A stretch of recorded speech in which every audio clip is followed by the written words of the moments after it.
Hello and welcome back to game number 3 here in this best of 5 series.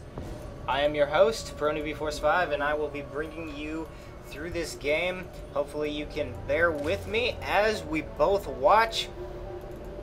But here we're going to have the map Daybreak, and spawning on it in the top right hand corner it is CreatorPrime. Spawning is the red Protoss, sending out a probe already, and Leenock spawning as the blue Zerg in the bottom left hand corner. Leenock is actually down 2 games. If you should watch the last game, it was pretty intense, it was pretty crazy, and it looks like shenanigans are going down in this map. Possibly no, instead he's going to do the same thing that he has been doing, and that is macro. But last game, if you have not seen it already, check it out. It is from the quarterfinals in the Nvidia Invitational for StarCraft 2. This probe, we're going to move around, do what he does best, and actually mine some minerals. Those are 8 minerals you won't ever get, Leenock, and it looks like the spawning pool is down. It's a 14 pool here.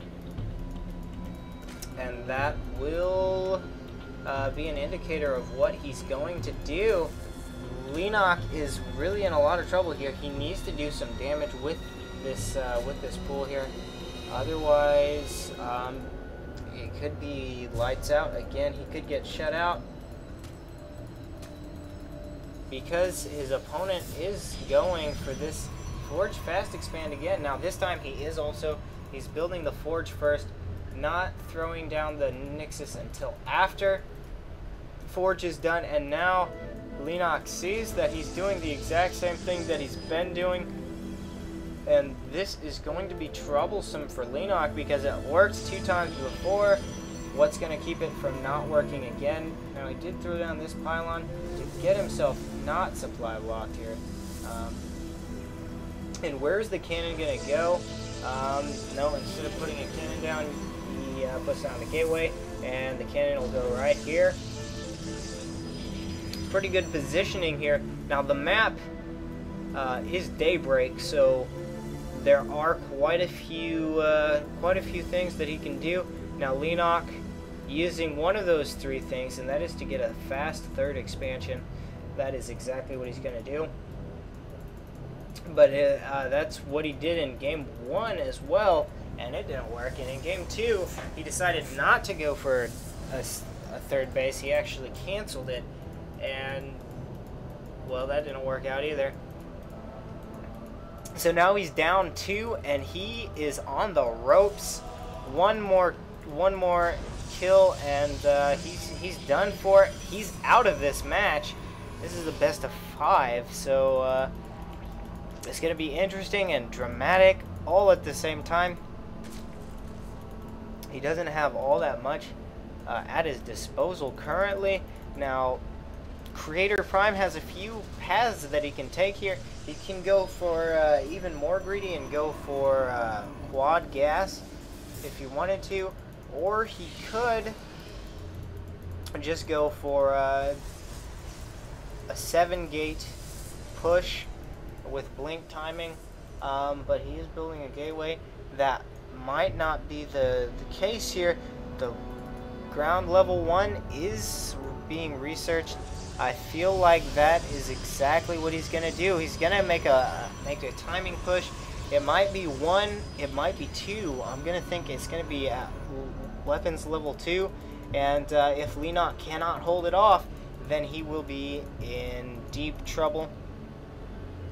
Now every step, every tech path that Creator takes will say if it is or is not blink stalkers.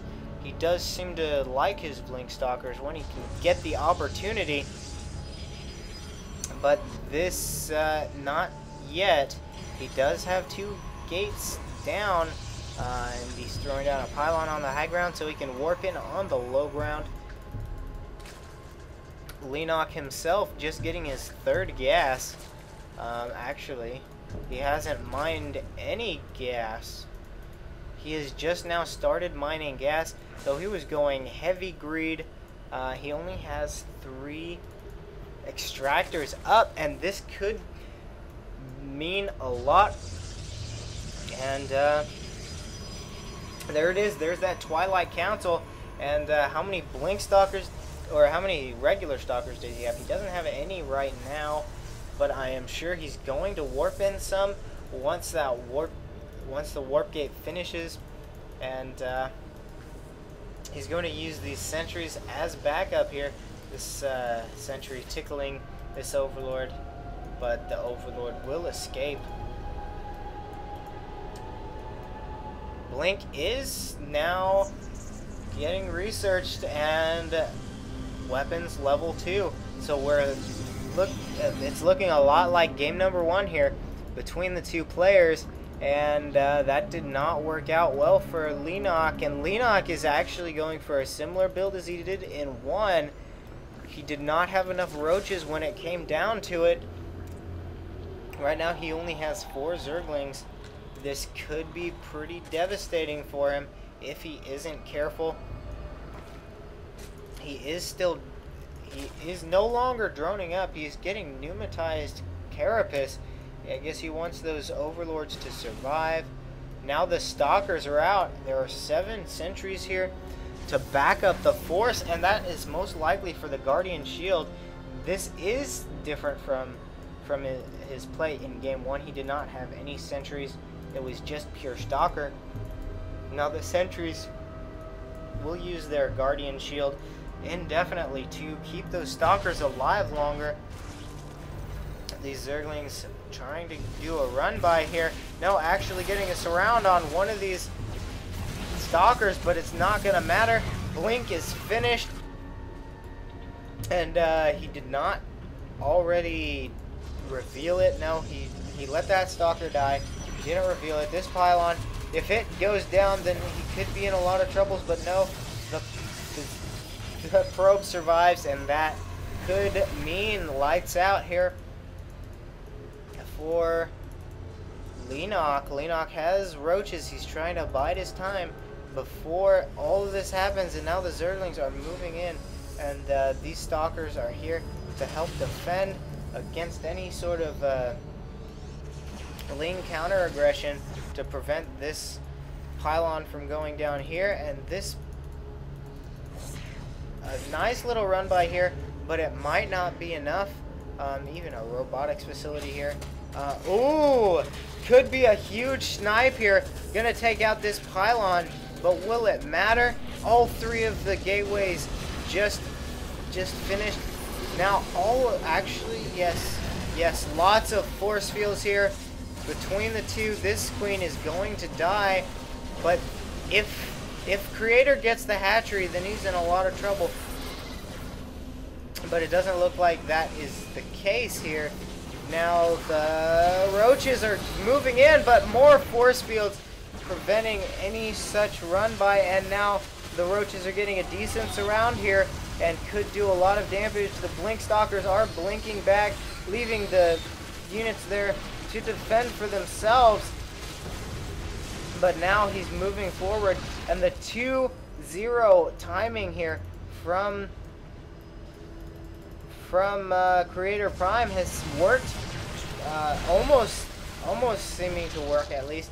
He's up almost 40 supply, and now he's about to take the hatchery, and this is just so many blink stalkers. It is ridiculous. With a +2, he isn't producing much, but it's all he needs to produce here. The drones are finally pulled off the line, and now this is a lot of trouble here. The stalkers blinking back to the best of their ability, and that's exactly what's going on here. Now he is running low on resources here. He cannot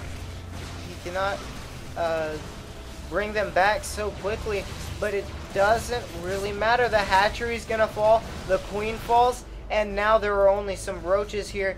And if CreatorPrime just backs up and lets the macro kick in, then he might be able to. But no, He's going to go for the jugular vein. He's going to go and take this game. And it's a repeat of game number 1 here. I don't understand how Leenock could fall for it twice, and now getting a flank in with a few stalkers here. Going to be huge. The 2-0 timing is absolutely great against this build here. Now Leenock has to GG again, and CreatorPrime took this game 3-0. We will see what happens. I will cover as many of these games in the Nvidia Invitational as I can. I will see you guys next time.